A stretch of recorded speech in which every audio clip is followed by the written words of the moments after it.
The courage of Lily Parker. The courtroom fell into an eerie silence.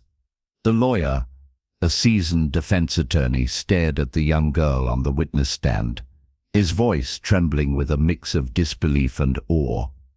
"Lily, can you please repeat what you just said?" he asked gently. The little girl, barely 8 years old, clutched a worn-out teddy bear in her small hands. Her legs dangled above the floor, her feet unable to reach the ground. Taking a deep breath, she steadied herself and repeated, "I said my dad didn't do it, but I know who did." A collective gasp rippled through the courtroom. The judge leaned forward, his gavel hovering over the bench. Lily's mother, Olivia Parker, covered her mouth in shock, tears rolling down her cheeks. Even her father, Jacob Parker, sitting at the defense table with dark circles under his eyes, looked up with renewed hope. "Lily," the lawyer continued gently, "can you tell us who it was?" Lily hesitated for a moment, stroking the ear of her teddy bear, as if seeking reassurance. "I can," she said softly. But before she could speak, the prosecutor shot up from his seat. "Objection, Your Honor."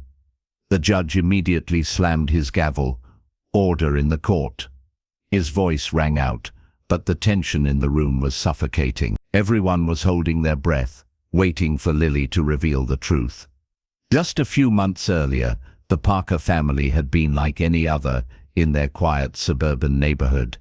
Jacob, a loving and devoted father, was Lily's hero. He spent his evenings playing with her in the park, making up stories about brave knights and magical adventures. Olivia worked as a nurse, and though she was often tired from long shifts, their small home was always filled with warmth and laughter.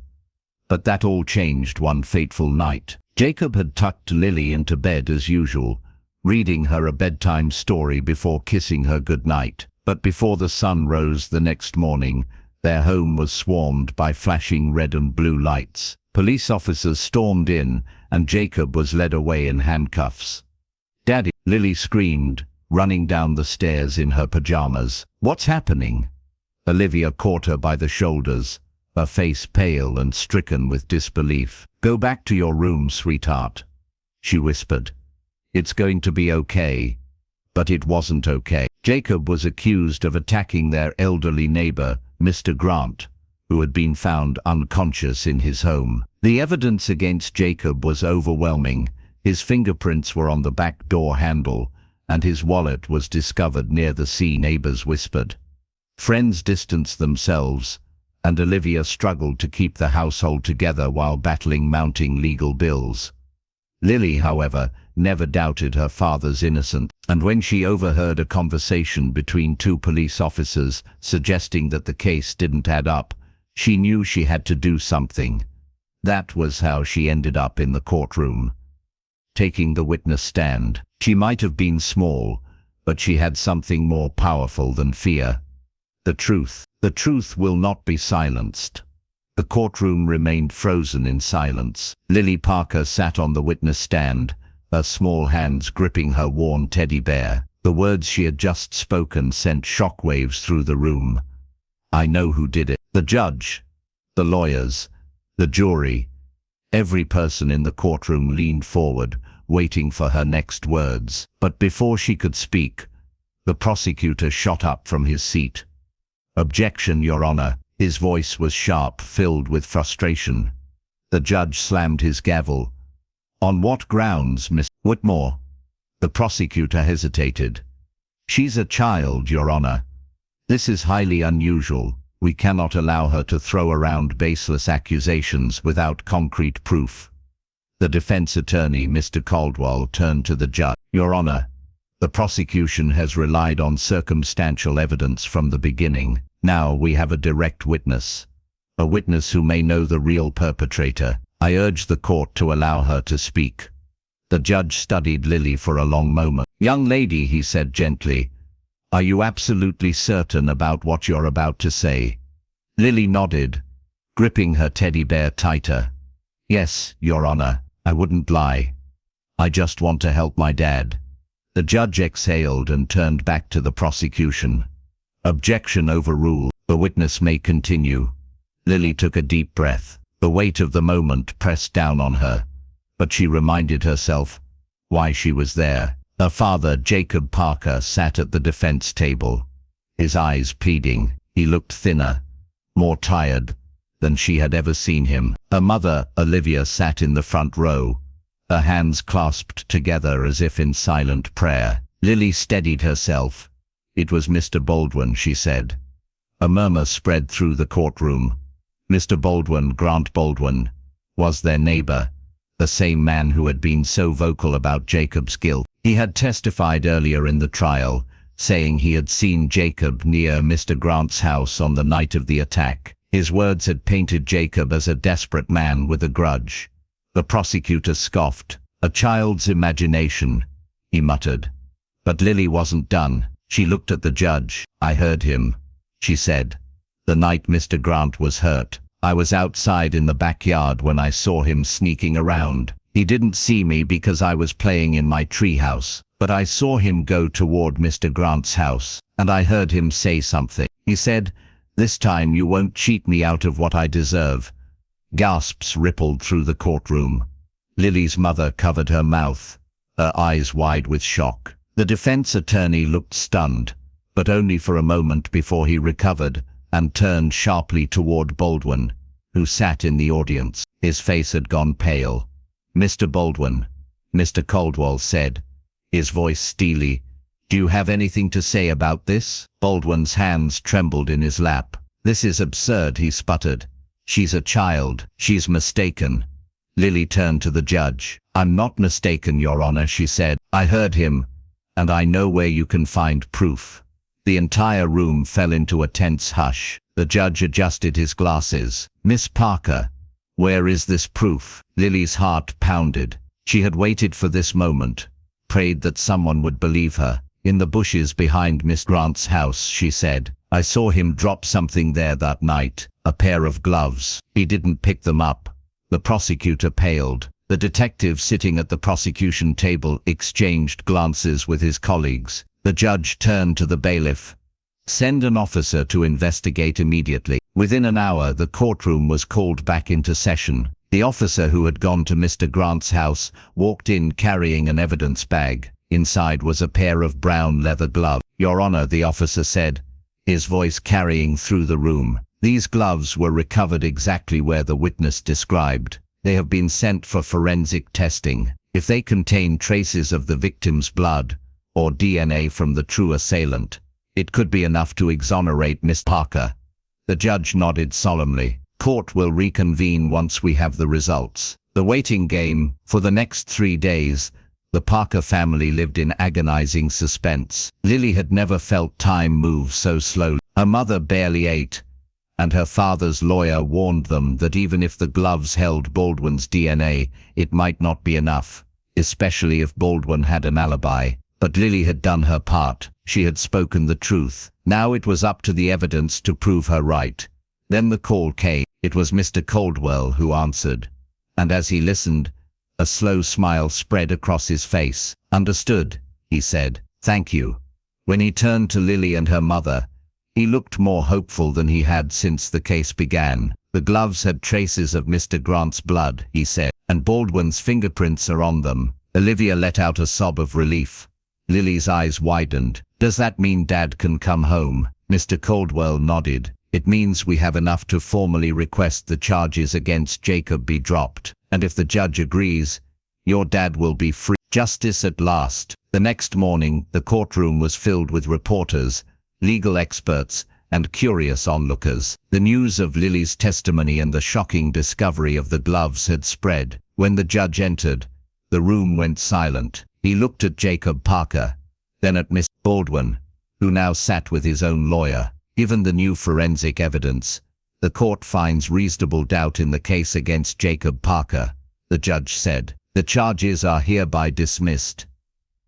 A cheer erupted from the defense side of the courtroom. Lily jumped from her seat and ran to her father, who was standing, his hands shaking, his eyes filled with tears. "Daddy," she cried as he swept her into his arms. He held her tightly, whispering, "You saved me, sweetheart. You saved me." Tears streamed down Olivia's face as she wrapped her arms around both of them.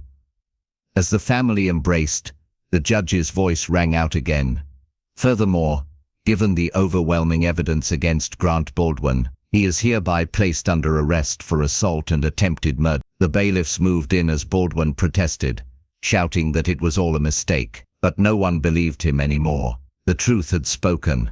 A new beginning. The Parker family returned home that evening, their house feeling warm and full again. The nightmare was over. As they sat around the dinner table, Jacob reached across and took Lily's hand. "I don't know how to thank you," he said. "You don't have to," Lily replied, squeezing his hand. "I just told the truth." Jacob nodded, pride shining in his eyes. "That's the bravest thing anyone can do." That night, as Lily hugged her teddy bear under the covers, she felt different, stronger. She had been just a little girl, but she had made a difference, and that was something no one could take away from her. Unraveling the final threads, the Parker household should have been filled with peace after Jacob's release, but an unsettling tension still loomed over them. Though Grant Baldwin had been arrested, and the evidence seemed airtight, something didn't sit right with Lily. Her father was free, but the case wasn't entirely closed. One evening, as Lily sat at the kitchen table, flipping through her diary, she overheard her parents talking in hushed tones.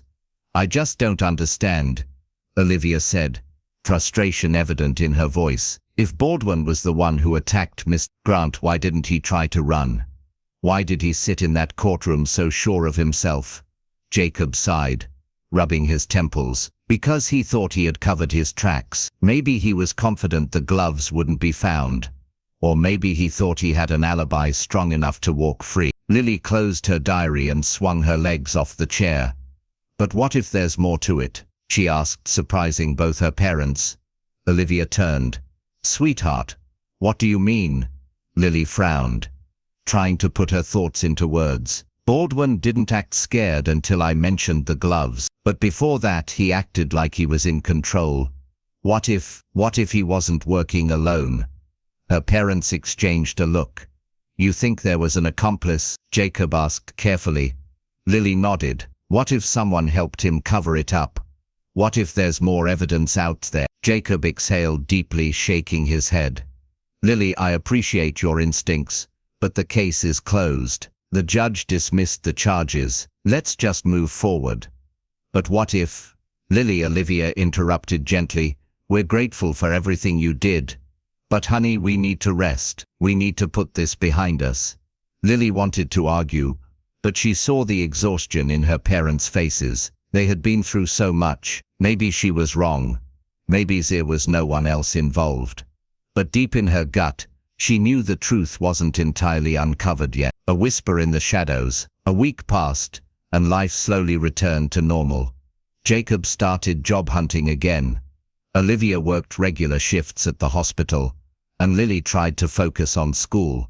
Then a letter arrived. There was no return address, no name, just a single sentence typed on a plain white envelope. "The truth isn't always what it seems." Lily's hands trembled as she read it. Her heart pounded. "Mom, Dad," she called. Jacob took the letter from her, his face tightening as he read the word. Olivia looked over his shoulder, her expression shifting from confusion to fear. "Who would send this?" Olivia whispered. Jacob shook his head. "I don't know, but I don't like it." Lily's pulse quickened. This was exactly what she had been afraid of. Someone out there knew something. "We need to tell Detective Harris," Olivia said. "A new investigation." Detective Harris sat across from them at the police station, flipping the letter over in his hands. "No fingerprints," he muttered. "Whoever sent this knew how to cover their tracks." Lily leaned forward. "Do you think this means Baldwin had an accomplice?" Harris hesitated. "It's possible," he admitted, "but it could also be a prank, or someone stirring up trouble." Jacob sighed. "My family has been through enough, Detective. If there's something else going on, I need to know." Harris nodded. "I'll do some digging, see if anyone else might have been involved in the cover-up." As they left the station, Lily felt a strange mix of fear and excitement. She knew they were close to something big. A sudden breakthrough. Days later, the phone rang in the Parker house. Olivia answered, her face growing pale. "It's Detective Harris," she said, putting the phone on speaker. "I have news," Harris said. "We went through Baldwin's phone records again. A few days before Mr. Grant was attacked, he made several calls to a number we initially overlooked, belonging to a man named Frank Mitchell." Jacob frowned. "Who's Frank Mitchell?" Harris sighed. "A former employee of Mr. Grant. He was fired years ago for embezzlement. A known con artist." Olivia tensed. "Are you saying Baldwin and Mitchell were working together?" "That's what we're trying to find out," Harris said. "Mitchell left town after Baldwin's arrest, but if we can track him down, he might be the missing piece of this puzzle." Lily shivered. "What if he comes?" There was a long silence. Then Harris said, "We'll make sure he doesn't." A dangerous game. That night, Lily lay awake in bed, her thoughts racing. Something didn't feel right. If Mitchell was Baldwin's accomplice, why hadn't his name come up before? And if he left town, why did she feel like someone was still watching them? The next morning, the answer came. As Olivia stepped outside to grab the morning paper, she gasped, "Lily, Jacob." They ran to the door and saw it immediately. A second note, taped to their front door. "I warned you to stop." Jacob grabbed the note, his face dark with anger. "Enough is enough," he said. "I'm calling Harris." The final confrontation. By that evening, the Parker house was under police watch. Harris had increased patrols around the neighborhood, and officers were stationed outside their door. Then, just before midnight, movement in the backyard set off the alarm. Lily bolted upright in bed as she heard shouting outside. Olivia rushed into her room, pulling her into a tight embrace. The front door burst open as officers dragged a man inside. He was disheveled, breathing heavily, his face half hidden under a hood. "Frank Mitchell. We caught him trying to break in," Harris said, stepping inside. "Looks like we found our missing piece." Mitchell glared at them. "You don't know what you've done," he spat. Lily swallowed hard. "Why did you try to scare us?" Mitchell sneered. "Because you wouldn't stop digging, and now you've ruined everything." Harris crossed his arms. "You're going away for a long time, Mitchell. We found your fingerprints on evidence at Baldwin's house. You were covering for him, weren't you?" Mitchell smirked but said nothing. Harris leaned closer. "Baldwin's going down and so are you. So unless you want to take all the blame, I'd start talking." Mitchell hesitated. Then, with a slow exhale, he muttered, "Baldwin wasn't the one who planned it." The room went still. "What?" Jacob asked. Mitchell licked his lips. "Baldwin was just following orders. Someone else wanted Grant dead. Someone bigger than all of us." Lily's heart pounded. "Who?" Mitchell looked up, his eyes cold. "The real mastermind. The story isn't over." As the officers led Mitchell away, Lily sat down on the couch, her mind spinning. If Baldwin wasn't the mastermind, then who was? She had uncovered one truth, but there was still more to find. And she wouldn't stop until she uncovered the whole story. A new threat unveiled. The Parker family should have been celebrated. Jacob was finally home. Baldwin had been convicted, and Frank Mitchell was in custody. But instead of relief, an uneasy tension filled their home. The cryptic warning, "I warned you to stop," still lingered in Lily's mind. And now, with Mitchell's last words, Baldwin wasn't the mastermind. The case felt far from over. That night, Jacob sat at the kitchen table with a deep frown. If Baldwin wasn't the one in charge, then who was? Detective Harris had spent the last few days interrogating Mitchell, but the man had refused to give up a name. Mitchell's scared. Harris had told them earlier that day. Whatever or whoever he's protecting is bigger than just him and Baldwin.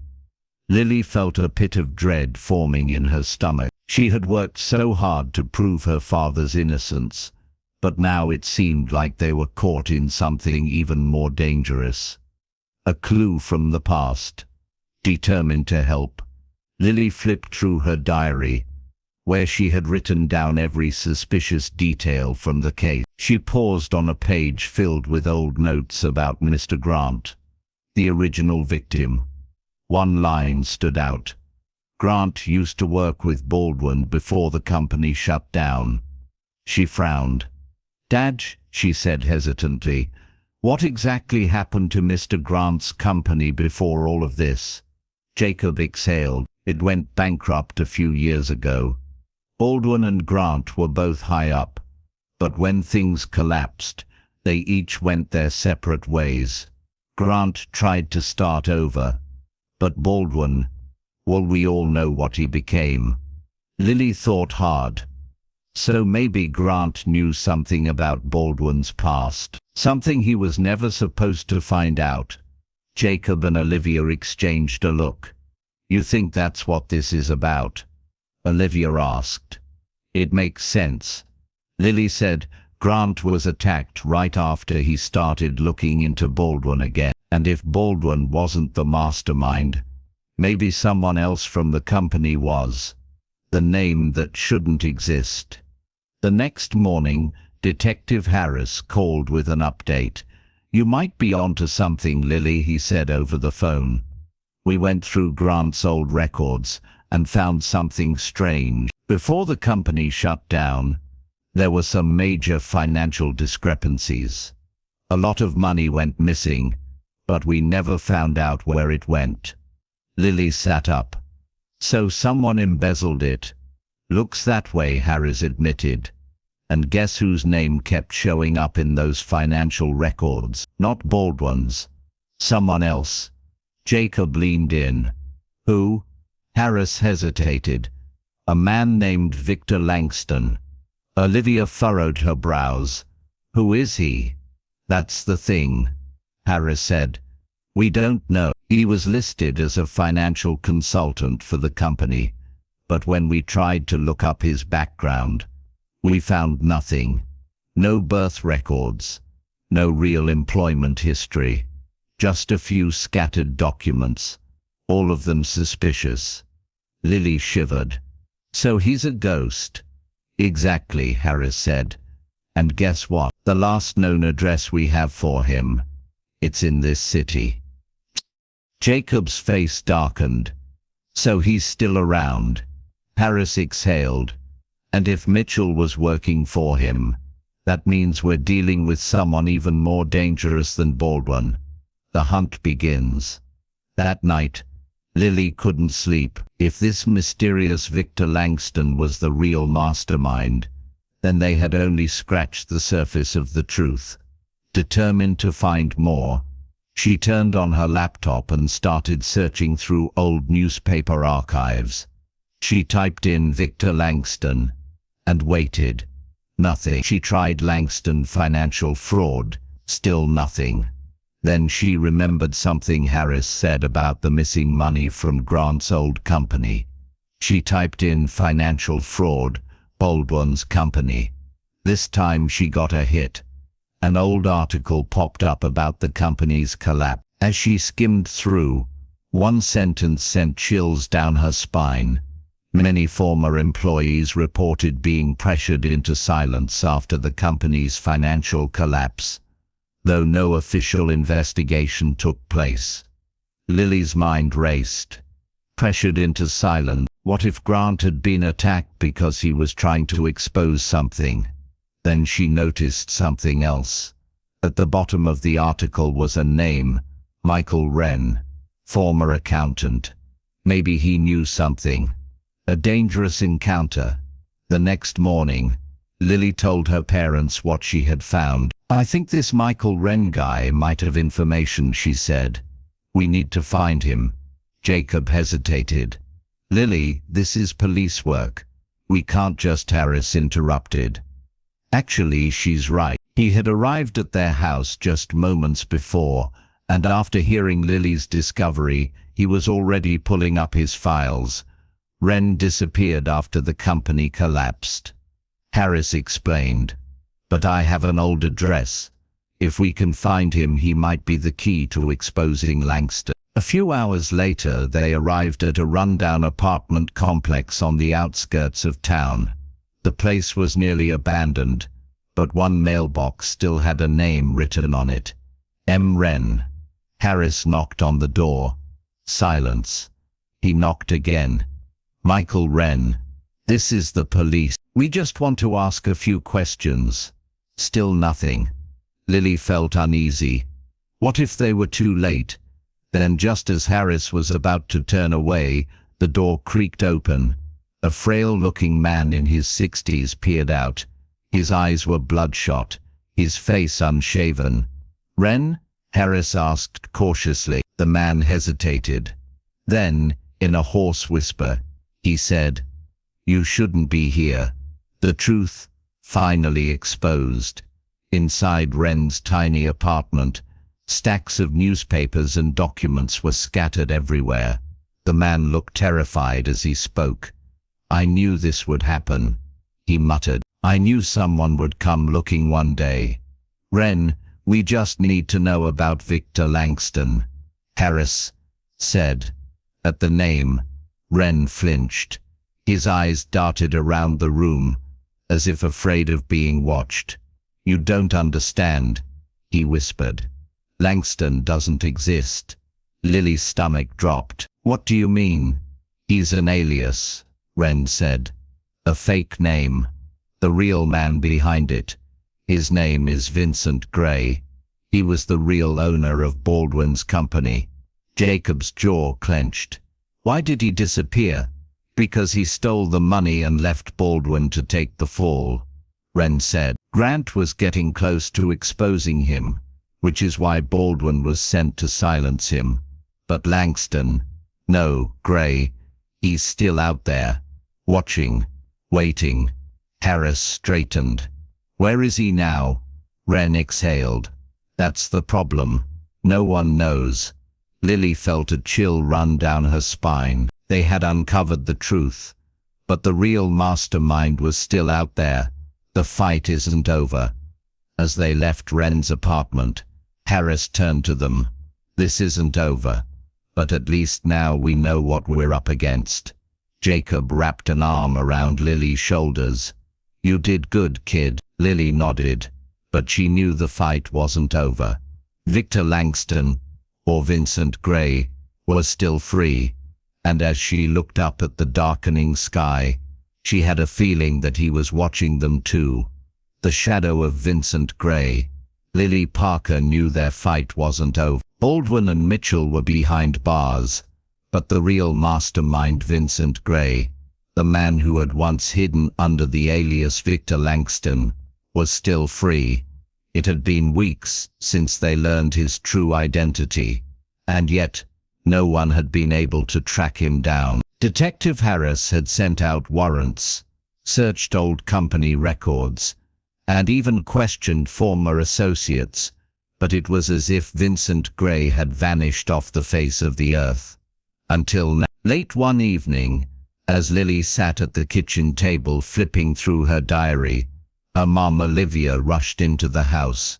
Her face was pale, her hands shaking as she clutched a crumpled envelope. "Lily, Jacob," Olivia swallowed. "This was in our mailbox." Jacob took the envelope and carefully opened it. Inside was a single sheet of paper with a typed message. "You don't know the full story. Meet me at Riverbend Diner at midnight. Come alone." No name, no signature, but Lily knew. "It's him," she whispered. "Vincent Gray." Jacob immediately shook his head. "No way. This is too dangerous. It's a trap." Harris, who had been on speakerphone, agreed. "He's trying to lure you out. We don't know what he's capable of. But what if he really does have answers?" Lily pressed. What if we're missing something? Harris sighed. Then we'll set a trap of our own. The meeting at midnight. When the clock struck 12, Jacob walked into Riverbend Diner. He wasn't alone. Harris and several undercover officers were stationed outside, watching his every move. Olivia and Lily waited in a car down the street, their nerves on edge. The diner was nearly empty. A single figure sat in the back booth, his face shadowed by the dim light. Jacob approached cautiously. Vincent Gray. The man looked up. His features were sharp, his silver hair neatly combed. He wasn't what Jacob had expected. No signs of desperation or fear. Instead, he looked calm, almost amused. "Ah, Mr. Parker," Vincent said smoothly. "I was hoping it'd be you." Jacob didn't sit. "Why are we here?" Vincent leaned back. "Because you need to know the truth. The real truth." Jacob clenched his fists. "The truth? You framed me. You nearly destroyed my family. And now you want to talk?" Vincent smirked. "Oh, Jacob, if only it were that simple." A twisted confession. Vincent folded his hands together. "Tell me, did you ever stop to ask yourself why Baldwin took the fall so easily? Why he never turned me in?" Jacob stiffened. He had wondered that. Baldwin had been arrogant. But when the case against him became overwhelming, he barely fought back. Vincent continued, "Because Baldwin wasn't just working for me. He was protecting someone else." Jacob frowned. "Who?" Vincent's smirk widened. "The same person I've been protecting this whole time." Jacob's heart pounded. "Oh," Vincent sighed, as if burdened by the weight of what he was about to reveal. Then he whispered a name. Jacob's eyes widened. "No, that's impossible." Vincent chuckled. "Oh, it's very possible. Baldwin may have been a monster, but he wasn't the real power behind the curtain." He leaned forward, his voice lowering to a near whisper. "This goes higher than you think, Jacob. Baldwin was just a pawn, and so was I. The person truly responsible for all of this. You'll never be able to touch them." Jacob felt his stomach twist. He had thought Baldwin was the final villain, but now, Vincent was saying there was someone even bigger behind it all. "Why tell me this now?" Jacob demanded. "Why not just disappear?" Vincent exhaled. "Because they tried to erase me too. I was useful once, but now I'm a loose end." He chuckled bitterly. "Just like you were." Outside, Lily and Olivia watched anxiously as Jacob spoke with Vincent. Then, without warning, Vincent stood up. Harris immediately barked into his radio. "Move in, now." But before the officers could enter, Vincent raised a hand and said something that made Jacob freeze. "Your daughter is in danger, Jacob. More than you realize." Jacob's blood ran cold. "What?" Vincent smiled sadly. "They know she's the one who exposed Baldwin, and they don't like loose ends." At that moment, the officers burst in. But Vincent didn't run. He calmly raised his hands in surrender, as if he had already won. The hunt begins again. Back at the police station, Vincent was taken into custody, but he refused to say anything more. "He gave us a name," Jacob told Harris later, "but I don't know if it's real. If what he said is true, we're dealing with something bigger than just fraud and blackmail." Harris exhaled. "I don't like this. Whoever this real mastermind is, they've stayed hidden for years, and now that Vincent is in custody, they'll know we're getting close." Lily was still shaken. "He said I was in danger." Jacob knelt beside her. "I won't let anything happen to you. I promise." But deep down, he knew this wasn't over. The next move. A week passed, and everything seemed calm. Then, one night, as Lily was brushing her teeth, she heard something outside her bedroom window. A soft tap. She froze. Slowly, she turned off the bathroom light and crept toward the window. In the darkness, she saw movement. A shadowy figure stood near the edge of the backyard. Lily's breath hitched. She reached for her phone, but before she could dial, the figure disappeared into the night. The next morning, she told her parents. Jacob immediately called Harris, who arrived within the hour. "This isn't random," Harris said grimly. "Someone is watching you." Jacob's hands clenched into fists. "We need to end this." Harris nodded. "Then let's go hunting." A dangerous gamble. They decided to use Vincent as bait.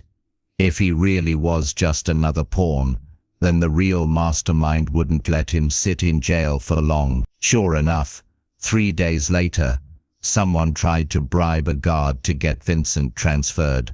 The guard reported it immediately, and Harris set up surveillance. The man who tried to bribe the guard, a high-powered lawyer named Kenneth Reeves. And Reeves? He had once worked for Baldwin's company. Jacob and Harris exchanged a knowing look. "We've got him," Harris said. But Lily wasn't so sure. If Reeves was involved, then that meant the true mastermind was finally getting nervous. And that made them more dangerous than ever. The final warning. That night another envelope arrived at the Parker house. Inside was a single note. "Walk away, or you'll regret it." Lily's hands trembled. She looked up at her parents. Jacob's jaw was set with determination. "No more running." Harris nodded. "We're going after them." Lily took a deep breath. This wasn't just about clearing her dad's name anymore. This was about survival. And she wasn't going to back down. The web tightens. Lily Parker had thought her family's nightmare was over. Vincent Gray had been arrested. Baldwin and Mitchell were behind bars. But the chilling note that arrived at their doorstep changed everything. "Walk away, or you'll regret it." It wasn't just a warning. It was a threat. Detective Harris wasted no time increasing security around the Parker home. Officers patrolled the neighborhood. Cameras were installed. And Jacob, Olivia and Lily were placed under protective watch. But no matter how many precautions they took, one terrifying fact remained. The person behind it all was still out there. And now, they knew exactly where the Parkers lived. A new player enters the game. A few days after the letter arrived, Harris called Jacob and Olivia into his office. Lily wasn't supposed to be there, but she had insisted. "We've identified the man who delivered the letter," Harris said, placing a photograph on the desk. It showed a lean, sharp-faced man with cold, calculating eyes. "His name is Conrad Vale, former private investigator, now a fixer for high-profile clients. If something needs to be covered up, he's the one they call." Lily shivered. "So he's working for the mastermind?" Harris nodded. "Most likely. We ran a trace on his financials. He recently received a large deposit from an offshore account tied to Baldwin's former company." Jacob's jaw clenched. "Who sent the money?" "That's the problem," Harris admitted. "Whoever's behind this is good. Better than we expected. The transaction was routed through multiple shell companies. We're still untangling it. But Vale is a lead," Olivia pointed out. "If we find him, maybe we can find out who he's working for." "That's the plan," Harris said grimly.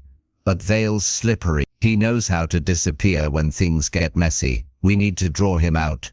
Jacob frowned. "How?" Harris hesitated, then turned to Lily. "By using the one thing his employer is most afraid of." The dangerous plan. Harris's idea was simple but risky. Leak false information that Lily had found new evidence. Something that could expose the mastermind behind Baldwin and Mitchell. If Vale was watching, he would take the bait. The plan was set into motion quickly. A reporter known for digging into corruption cases was given the fake tip. Within hours, the rumor spread online. Young whistleblower in Baldwin trial uncovers new evidence. Authorities reopen investigation. Lily hated the attention. She had already spent months feeling like a target, but she knew it was the only way. For 2 days nothing happened. Then, on the third night, someone broke into the Parker home. A midnight intruder. Lily woke to the sound of shattering glass. Her heart pounded as she sat up in bed, listening. Footsteps crept through the hallway. Was it Vale, or someone worse? She reached for her phone and texted her dad. "Lily, someone's in the house." Downstairs, Jacob saw the message just as the security alarm blared to life. He grabbed the baseball bat he kept by the couch and rushed toward the noise. The moment he stepped into the hallway, a figure darted past the staircase, dressed in black, face covered. "Stop!" Jacob yelled. He charged forward, but the intruder was too fast. The back door slammed open, and by the time Jacob reached the yard, the man had vanished into the night. Seconds later, Harris and his officers arrived, their flashing lights cutting through the darkness. "Everyone okay?" Harris demanded. Jacob nodded. He didn't hurt anyone, but he was looking for something. Inside, the house was a mess. Drawers pulled open, papers scattered everywhere. But nothing was missing. Harris turned to Lily. "I think it's safe to say the plan worked." They took the bait. The chase begins. Later that night, Harris got a hit on the security cameras. The intruder had fled in a black SUV, one registered to a fake name, but traced to a warehouse on the outskirts of town. It was their first real lead on Vale. By morning, Harris assembled a team to raid the warehouse. Jacob insisted on coming. "You don't have to," Harris told him. "Yes, I do," Jacob said. "Whoever these people are, they tried to take everything from me. I'm not standing on the sidelines anymore." Harris relented. But Lily wasn't allowed to come. "Stay with your mum," Jacob told her before leaving. "This is almost over." But Lily had a bad feeling. And she was right. A betrayal unfolds. The raid on the warehouse was supposed to be straightforward. Go in, take down Vale, get answers. But when Harris and Jacob arrived, the place was empty. No signs of Vale. No signs of struggle. Just a single unmarked envelope sitting in the middle of the floor. Inside was a note. "Nice try. But you were never the real threat." Jacob felt a chill run down his spine. He turned to Harris. "What does that mean?" Harris's phone buzzed before he could answer. His face went pale as he read the message. "Parker residence. Shots fired. Lily's fight for survival." Back at home, Lily had been reading in her room when she heard the front door creak. She thought it was her mum until she heard Olivia's muffled scream. Fear gripped her chest. She grabbed her phone to call for help. But before she could dial, a voice spoke from the hallway. "Come out, Lily. Let's talk." It was Vale. Lily's pulse pounded. She scanned her room, looking for anything to defend herself. Then she remembered the emergency escape ladder her dad had installed last year. Silently, she moved toward the window. But just as she unlatched it, the door burst open. Vale stepped in, gun in hand. "Going somewhere?" he smirked. A desperate escape. Lily reacted on instinct. She grabbed the nearest thing, a heavy book, and hurled it at Vale's face. It wasn't much, but it gave her the second she needed. She lunged for the window, kicking the ladder down. She barely had time to grip the sides before she slipped out, her feet scrambling to find the rungs. Vale cursed and fired a shot. The bullet grazed the frame, missing her by inches. Lily didn't stop. She climbed down as fast as she could. She hit the ground running. The street was empty. No cops. No neighbors. Just her and Vale. She sprinted toward the main road, her breath coming in gasps. Behind her, she heard Vale following. "You're making this harder than it has to be," he called. Lily didn't stop. Then headlights. A car screeched to a halt in front of her. The driver's door flew open. "Lily!" It was Jacob. Vale skidded to a stop. He was outnumbered. The sound of sirens filled the air. Harris's team had arrived. Vale turned and ran. But he didn't get far before officers tackled him to the ground. It was over. The truth revealed. Back at the station, Vale refused to talk. But Harris didn't need him to, because hidden in Vale's car they found the missing piece.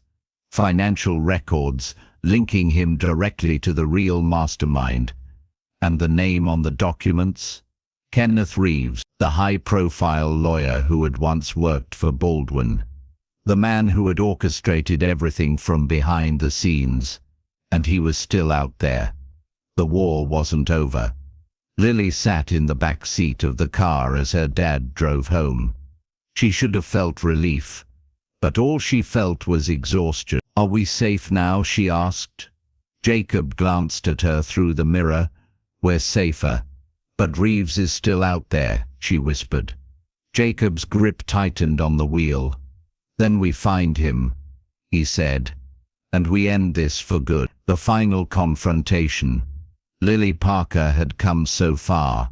She had uncovered the lies, stood her ground in court, and exposed corrupt men who thought they were untouchable. But one shadow still loomed over her family. Kenneth Reeves, the mastermind behind it all. He had stayed in the dark while others took the fall. Now he was on the run. But Lily knew one thing for sure. He wouldn't run forever. Because men like Reeves never just disappear. They rebuild. They manipulate. They strike back when no one expects it. And this time, Lily was determined to make sure he had nowhere left to hide. A message from the past. A week after Conrad Vale's arrest, Detective Harris called Jacob and Olivia to the station. Lily insisted on coming. Harris looked exhausted. "We've been tracking Reeves, but he's covering his tracks well. He abandoned his office, emptied his accounts, and went completely off the grid. No calls, no emails, nothing." "Then how do we find him?" Jacob asked. "We don't," Harris said. "We make him find us." Lily frowned. "What do you mean?" Harris slid a file across the desk. "While searching Vale's belongings, we found this, a safe deposit box key." Jacob picked it up. "Where's the box?" "Downtown. We checked it out this morning." Inside was an old cassette tape. Lily's brow furrowed. "A tape?" Harris nodded. "It's a recording from Reeves. We think he left it for Vale in case things went south." Harris pressed play. At first, there was only static. Then, a cold, calculating voice filled the room. "If you're hearing this, it means our arrangement has been compromised. I should have known Baldwin would crumble. Weak men always do. But no matter. There is still a path forward.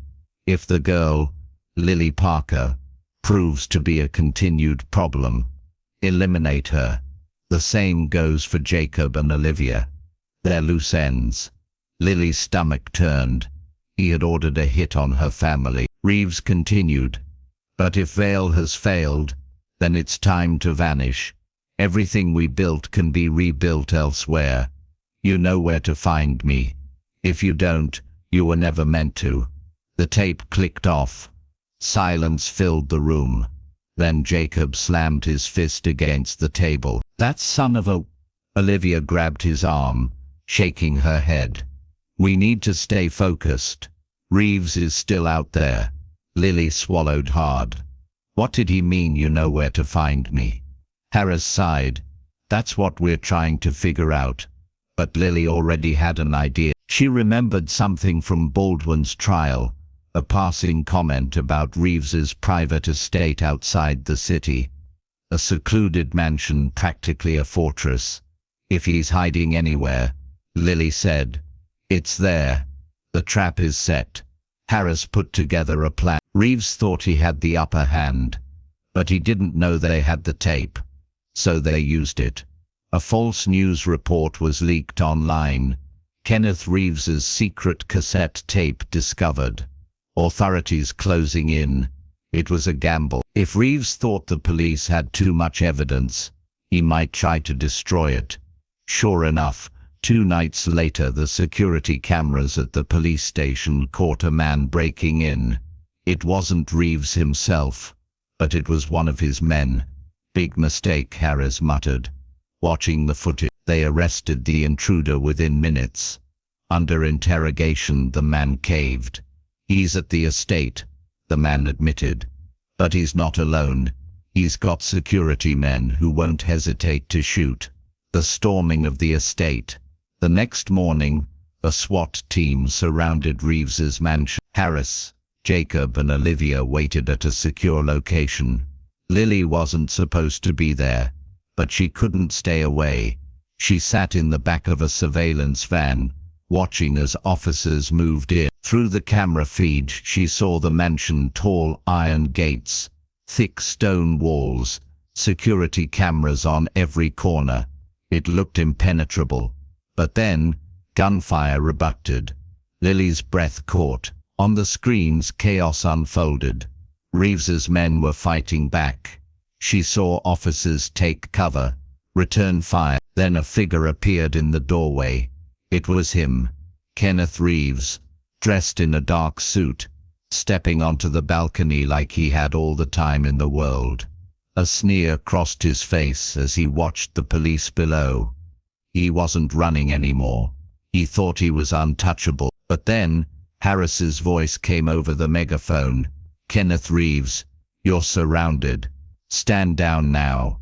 For the first time, Lily saw something flicker in Reeves's eyes. Doubt. Then he bolted inside. The chase ends here. Lily barely remembered making the decision to leave the van. 1 second, she was watching.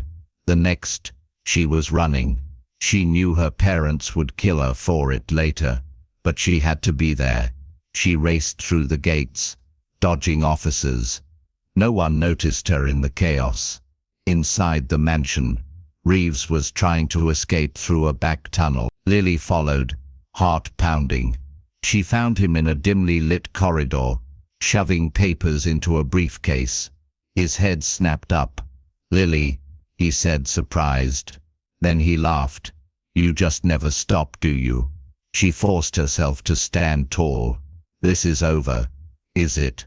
Reeves zipped the briefcase shut. You think I didn't plan for this?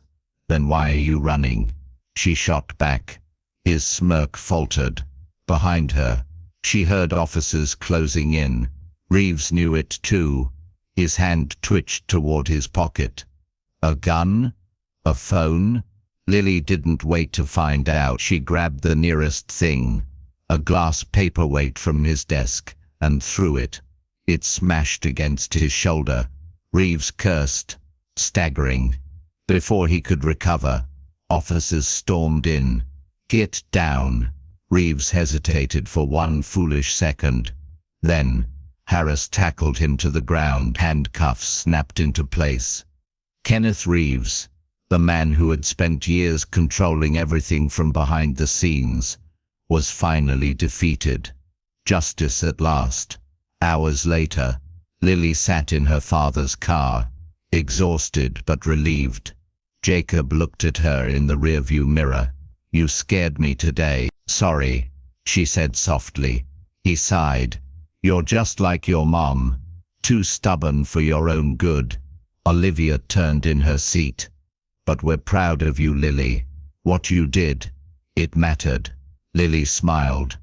I know. The news that night showed footage of Reeves being led into court in handcuffs. Former attorney and criminal mastermind Kenneth Reeves arrested. Final chapter in corruption case. Lily turned off the TV. It was over. Finally. For the first time in months, she felt free. As she curled up in bed, she whispered to herself, "We won." The aftermath, a new beginning. The trial was over. The verdict had been read. Kenneth Reeves was convicted on all charges. For Lily Parker and her family, it should have been the end of their nightmare. But as she sat in the back seat of her father's car, watching the city lights blur past, she couldn't shake the feeling that something was still unfinished. The reporters called it one of the most shocking criminal cases in the state's history. Reeves had been exposed as the mastermind behind the corruption that nearly destroyed her family. His empire had crumbled, his allies had turned against him, and the legal system had done what it was supposed to do, hold him accountable. Yet, despite it all, Lily couldn't shake the unease creeping up her spine. Something wasn't right. A mysterious letter. A week after the conviction, Lily sat at the kitchen table with her parents, Jacob and Olivia, eating breakfast in rare peace. The house had been filled with chaos for months, but now there was finally silence. Then the doorbell rang. Jacob got up to answer, and when he returned he held a single envelope in his hand. "No return address," he murmured, flipping it over. Lily frowned. "Who's it from?" "I don't know." Jacob tore it open and pulled out a single piece of paper. As he read, his face went pale. "What is it?" Olivia asked, reaching for it. Lily leaned over to read it. The message was short, typed in neat, precise font. "The truth isn't what you think it is. Look closer." Silence fell over the room. Jacob exhaled sharply. "A prank, maybe?" Olivia shook her head. "No one would joke about something like this. Not after everything we've been through."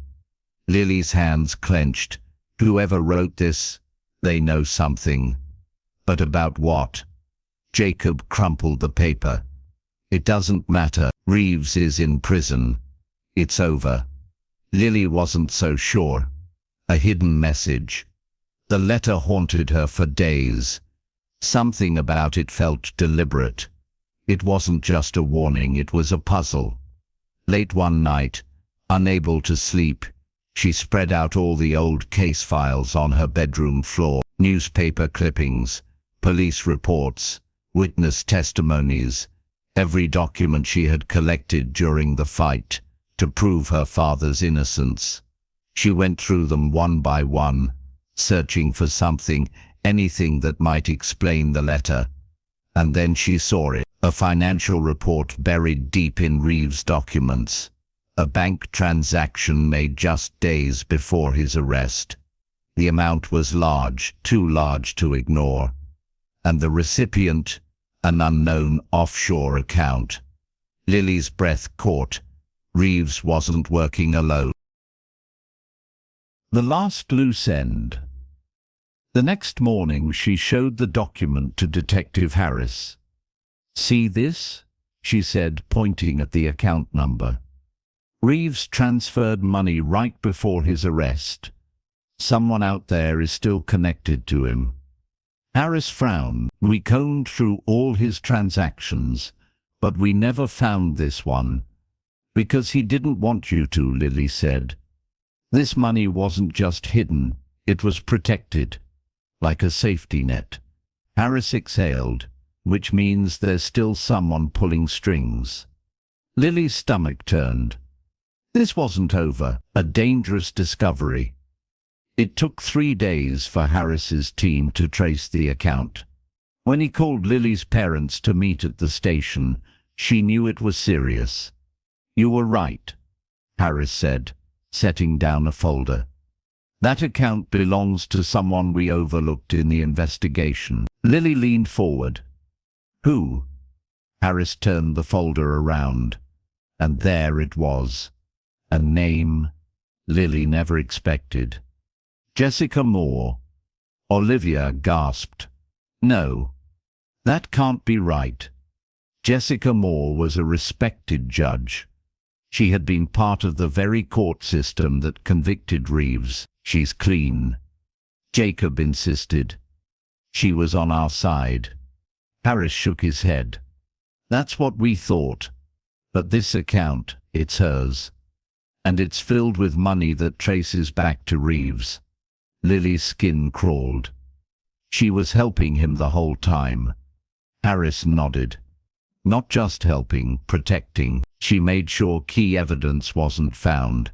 She influenced decisions behind the scenes, but when Reeves fell, she stayed quiet, hoping no one would notice her. Olivia covered her mouth. We trusted her.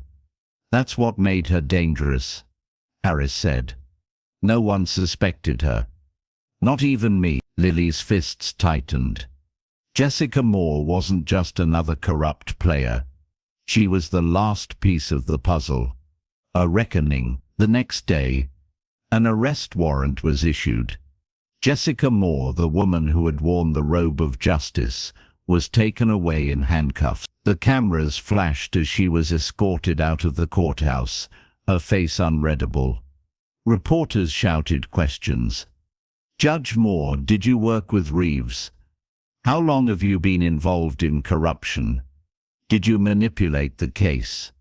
She said nothing. But as she passed by Lily and her family, she stared directly at Lily. Then, with a small, almost imperceptible smirk, she whispered, You have no idea what you've started. Lily's blood ran cold. A new battle begins. That night, as Lily lay awake, her father sat beside her. You did it, Jacob said. You found the truth. Lily shook her head. I thought the truth was just about clearing your name, but it's bigger than that. The corruption didn't end with Reeves. Who knows how many more out there? Jacob sighed. Then let someone else fight that battle. You've done enough. But Lily knew she couldn't walk away, because the truth wasn't just about her family anymore. It was about justice, and justice needed someone willing to fight for it. The beginning of something new. A week after Jessica Moore's arrest, a second letter arrived. This one was shorter. You did well, Lily. But this is just the beginning. Lily read it twice, then set it down. She wasn't afraid anymore. She had taken on the system, fought against people who thought they were untouchable, and she had won. Now, she had a choice. Forget it all. Walk away, pretend it was over. Or keep going. Keep digging. Keep fighting. She smiled. She already knew the answer. This wasn't the end. This was just the beginning. This unfinished business. The victory should have been enough. Kenneth Reeves was in prison. Jessica Moore had been exposed. The corruption that had nearly destroyed Lily Parker's family had been uprooted, and for the first time in months, life seemed to be returning to normal. But Lily couldn't shake the feeling that something was still off. It started with the second letter. You did well, Lily. But this is just the beginning. At first she thought it was a hoax, someone messing with her. But the more she thought about it, the more it felt like a warning. And then things started happening. A dangerous reminder. One evening as Lily walked home from school, she noticed a black car idling at the corner near her house. It was there the next day, and the day after that. She told her parents, but when Jacob and Olivia looked, the car was gone. Are you sure you're not imagining it? Olivia asked, concern etched on her face. Lily shook her head. I know what I saw, Mom. Someone's watching us. Jacob frowned. We'll call Harris, just to be safe. Detective Harris came by that evening. You think this is connected to the case? He asked, his expression wary. Lily nodded. I don't know who sent the letter, but if they're right, and this isn't over. Harris sighed. I'll check it out. In the meantime, be careful. We don't know who else might be out there. The missing witness. A few days later, Harris called. You were right, he said grimly. That car is registered to a shell company. One linked to someone in Reeves' old network. Lily's stomach twisted. Who? A man named Marcus Lorne. She recognized the name immediately. Lorne had been one of Reeves's trusted enforcers. He had vanished right after the trial. If he's back, it's not a coincidence, Harris said. He's either working for someone or trying to clean up loose ends. Lily swallowed hard. What do we do? Harris hesitated. There's one more thing. We've been trying to track down Thomas Vance. You remember him? Lily's breath caught. Thomas Vance had been a key witness in Reeves's trial. A former associate who had flipped on him in exchange for protection. Yeah. What about him? He's missing, Harris said. Vanished a week ago. Lily's hands clenched into fists. This wasn't over. The break-in. That night, Lily lay awake staring at the ceiling. If Marcus Lorne was watching them, if Vance was missing, what was coming next? She got her answer 2 nights later. At 2:17 a.m., she woke to the sound of glass shattering. Lily, stay here, Jacob whispered fiercely as he grabbed a bat from under the bed. Lily's heart pounded as she heard footsteps downstairs. A robbery? No. This was something else. Seconds later, sirens blared outside, and the sound of tires screeching filled the air. By the time Harris arrived, the intruder was long gone. They didn't take anything, Harris said, inspecting the scene. They were looking for something. Olivia hugged Lily tightly. This has to stop. Harris nodded. I'm putting a patrol on your house, but we need to figure out what they were after. Lily bit her lip. What if it's Vance? Harris frowned. What do you mean?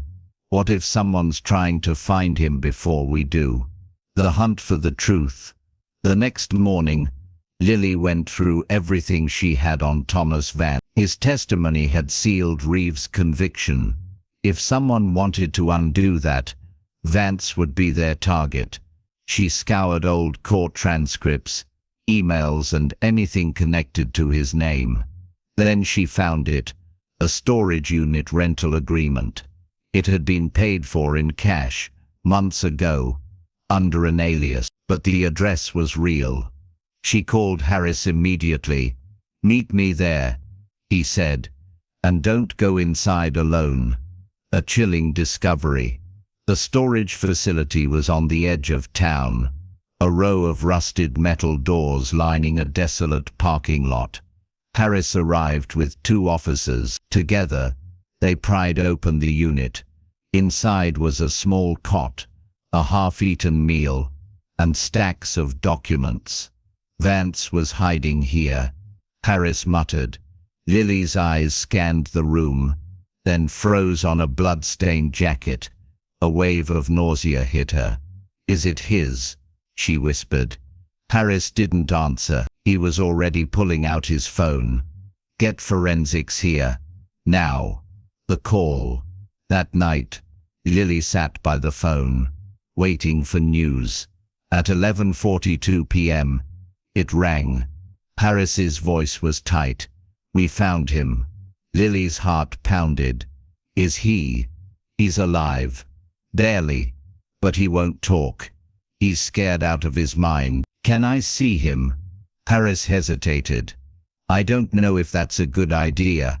Lily exhaled. He knows something. And if we don't get it out of him, whoever did this will finish the job. A long silence. Then, meet me at the hospital tomorrow morning. The truth comes out. When Lily walked into Thomas Vance's hospital room, he looked half dead. Bruises covered his face. His arm was in a cast. His eyes darted around the room, full of fear. He barely reacted when Harris spoke. "Vance, you need to tell us who did this." "Nothing." Lily stepped forward. "You testified against Reeves," she said softly. "That took courage." His lip trembled. "I thought it was over," he rasped. Lily swallowed. "Who's behind this?" He hesitated. Then finally he whispered, "It wasn't just Reeves. There's someone else. Higher up." Lily's blood turned to ice. "Who?" Vance's gaze flicked to Harris, then back to her. "You don't understand," he said, voice shaking. "This isn't about Reeves anymore." Lily's stomach dropped. "Then what is it about?" Vance took a deep, shuddering breath. "It's about what he was protecting, a bigger conspiracy." Lily felt cold. Reeves was powerful, corrupt, but he had been a pawn. Who was above him? And what secret had he been protecting? Harris straightened. "Vance, if you know something."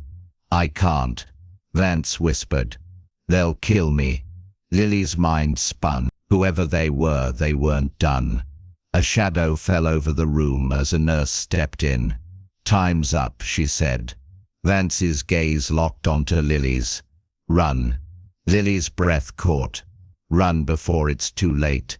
Then the heart monitor began screaming. Vance's body convulsed. The nurse lunged forward. Code blue. Doctors rushed in. Harris pulled Lily back. A flurry of motion. And then silence. Lily's heart pounded. Harris's voice was grim.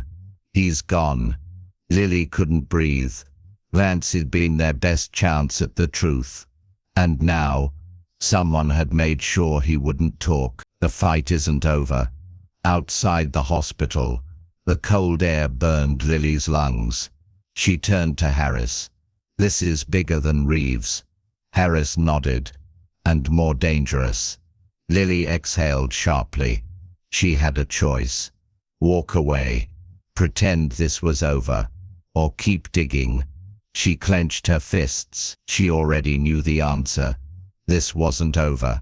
This was just the beginning. The power of truth and perseverance. Life teaches us that the road to justice is rarely easy. Sometimes the truth is buried under layers of deception, and those who seek it face challenges that seem insurmountable. But history and real life have shown that perseverance can bring the truth to light, no matter how powerful the opposition. For those of us who have lived long enough, we understand the weight of experience. We've seen the world change, witnessed both injustice and redemption, and learned that doing what's right isn't always easy, but it is always worth it. Whether it's fighting for a loved one, standing up for fairness in our communities, or simply passing down the values of integrity to the next generation, our role in shaping the truth never ends. The lesson is clear. Never stop asking questions. Never accept silence in the face of wrongdoing, and never believe that your voice doesn't matter. Even in the smallest ways, standing firm in truth can change lives, not just our own, but for those who come after us, and that is a legacy worth leaving.